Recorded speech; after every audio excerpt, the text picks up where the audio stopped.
Hi, magandang araw po ulit sa inyo for our third reading for today, our part 3 for today. Tingnan naman po natin kung ano po ang continuation na makikita natin ngayong araw na ito, no? Itong part 3 ng ating hula serye today, no? Tingnan po natin ano ang makikita natin sa part 3 ng ating reading ngayong araw na ito. No, we will use this tarot card, original tarot cards, and the Pink Love Oracle.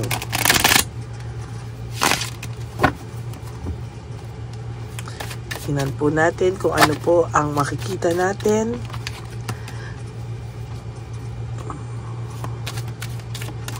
Mamaya po sa ating part 4 ay bibigyan ko po kayo ulit, no, ng wishing insenso, no, kung saan pwede po kayong mag-wish ng buong puso, no.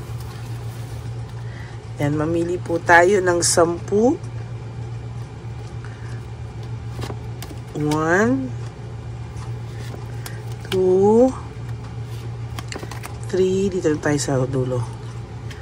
4, 5, 6, 7, 8, 9, and 10.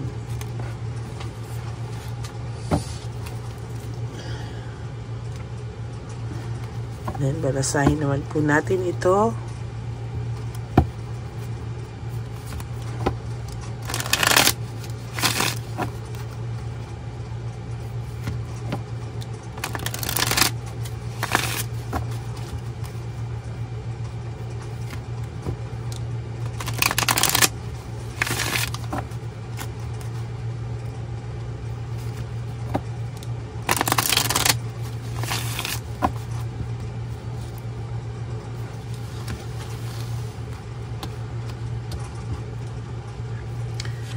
One, 2, 3, 4, 5, 6, 7, 8, 9, and 10.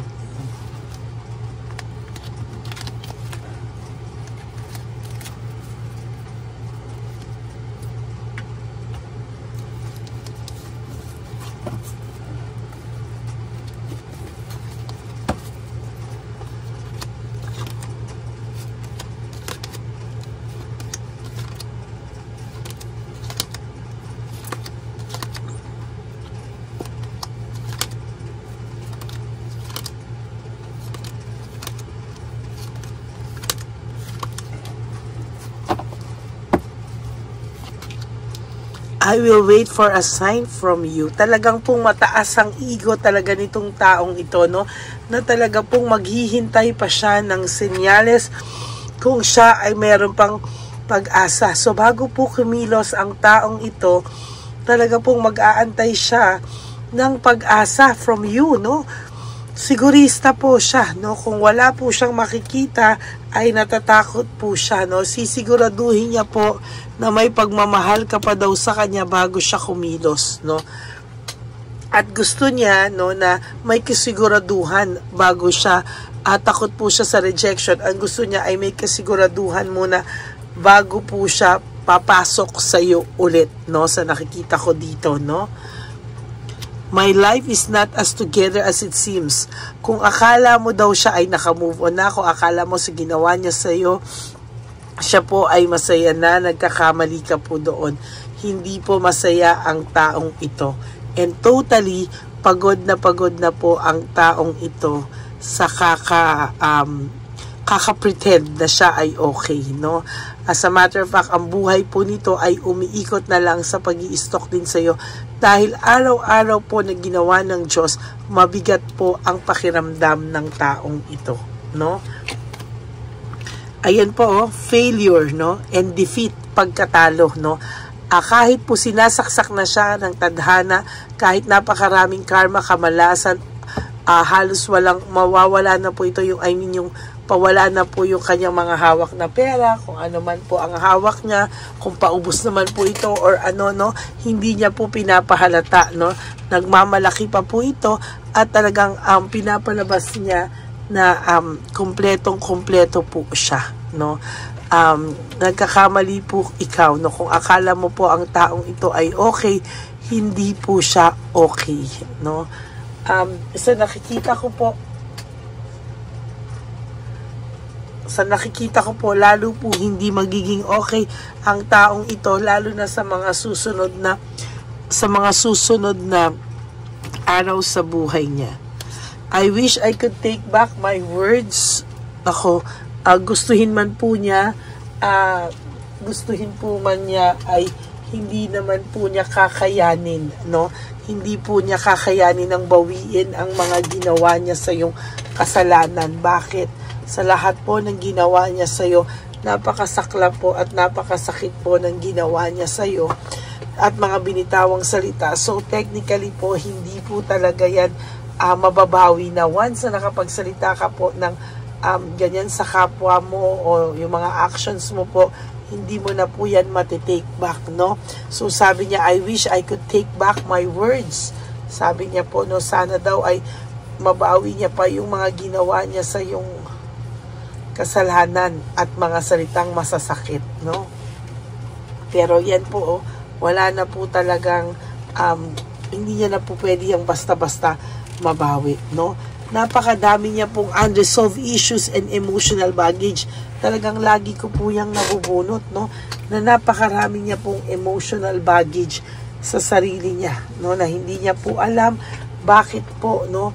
Nagkakaganyan siya yung buhay niya, no? Napakadaming kamalasan, ang daming issues, ang daming emotional baggage.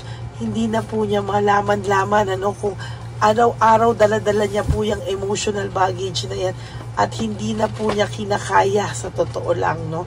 Napakarami po niyang pains na dinadala-dala everyday. Yung ginawa niya po sa'yo, yung bigat na po yan sa'yo, yung ginawa niya po sa'yo, dala-dala niya po yan at hindi niya po yan mariresolba until such time na ikaw po mismo ang harapin niya, no?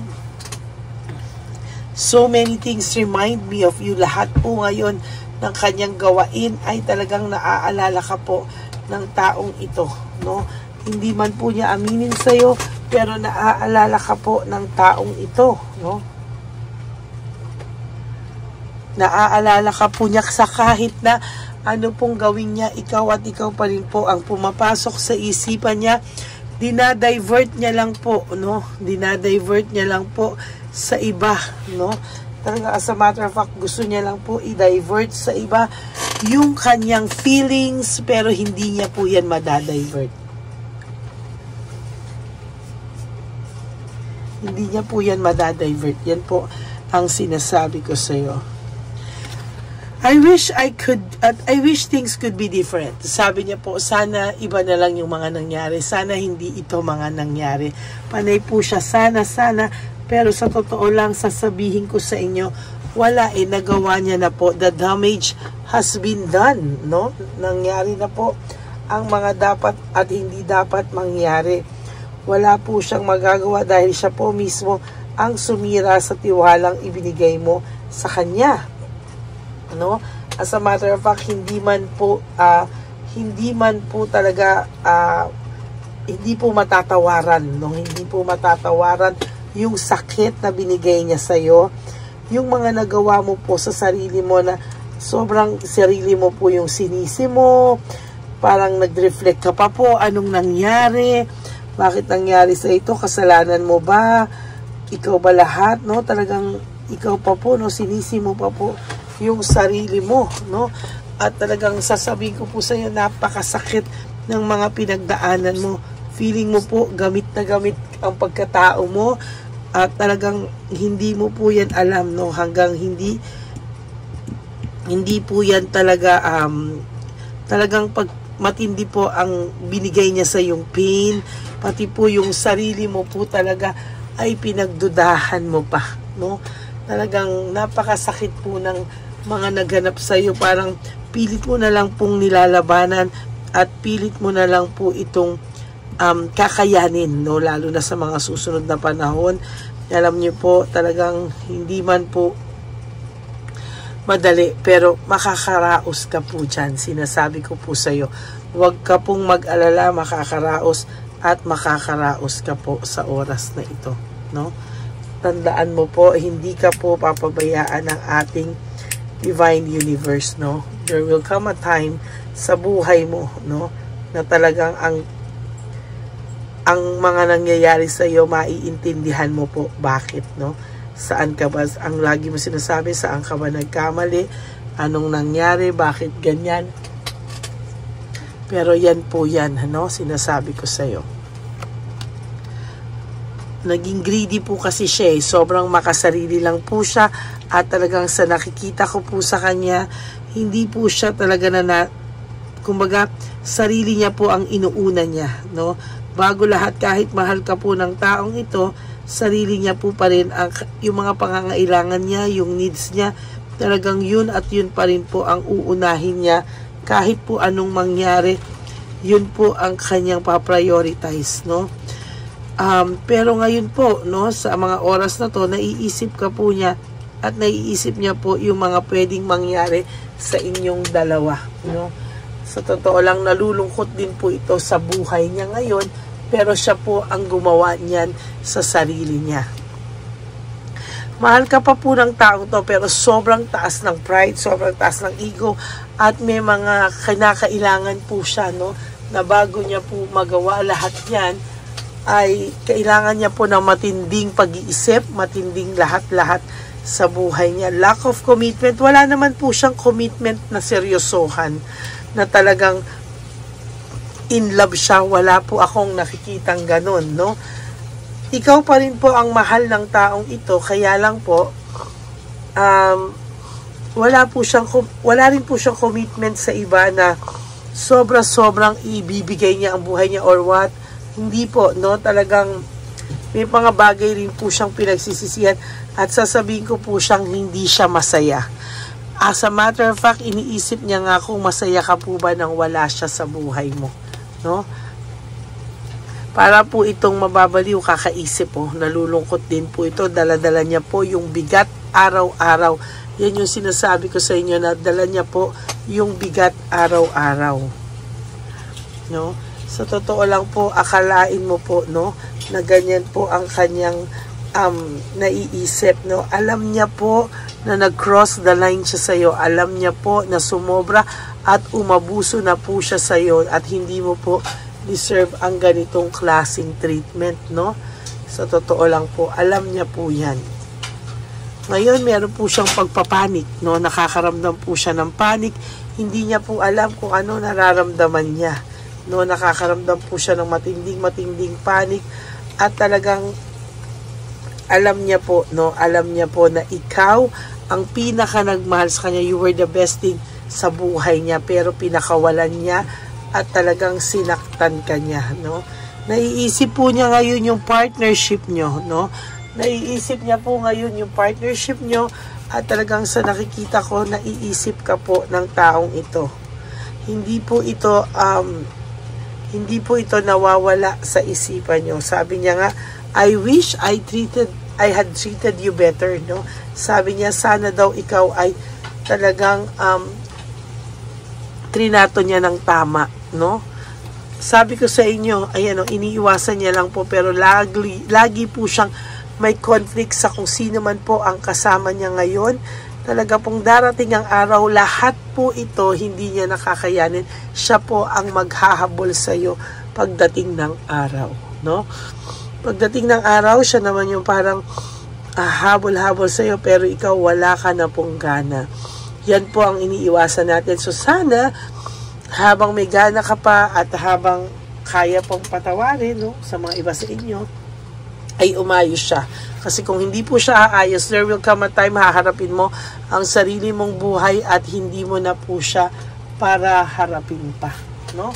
Yan po. Maraming salamat po sa inyong lahat. Okay, so yan po ang inyong third and final reading for today. No, may part 4 pa po tayo. At yan po ang ating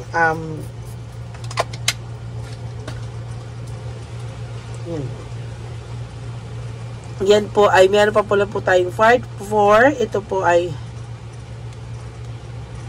yan o. Marami pa po tayong mababasa no, sa inyong final part 4 na final reading at yung ating live incest wish, yung wishing incest po natin, no? So yan po, magkita-kita po tayo ulit sa part 4. For the meantime, for those of you who would like to have a private reading with me, you can message me po at Ladyly Elena, that's Ladyly Elena. Nasa dulo po yan ng ating video. Diyan nyo lang po ako makokontak. That's my only official and legit FB account. And for those of you who would like to give me a super thanks for this video, I would really appreciate that. Lalo na po, nalalapit na po ang ating One Love a Day on December 14. Sana po ay makaipon pa po tayo ng malaki-laki para marami pa po tayong mapasayang lolo and lola sa daan. Okay? Maraming salamat. And sa inyo po na ever loyal, solid, and faithful Lady Elena family, maraming salamat po sa inyong lahat for not skipping ads. At love na love ko po kayong lahat. At ang lagi ko pong paayos sa inyo is just to live one day at a time. Mag-focus lang po kayo sa buhay nyo ngayon. And one day, you will realize na okay ka na pala. Just do it every day. You do 3 things that will make you happy. Kalimutan nyo muna po siya at ang inyong mga okasyon na parating sa inyo. At sabi ko nga po sa inyo, one day you will realize na okay ka na pala. Because life is too short. Don't make it shorter by stressing yourself from all the pains and heartaches na binigay sa inyo ng kahapon. Just surrender everything to the divine universe and just let go. And let God write your life and love story. I will be back for another set of reading. Huwag po kayong malulungkot. Magbabalik po tayo at sa ating final part 4. Okay? God bless you all. Bye!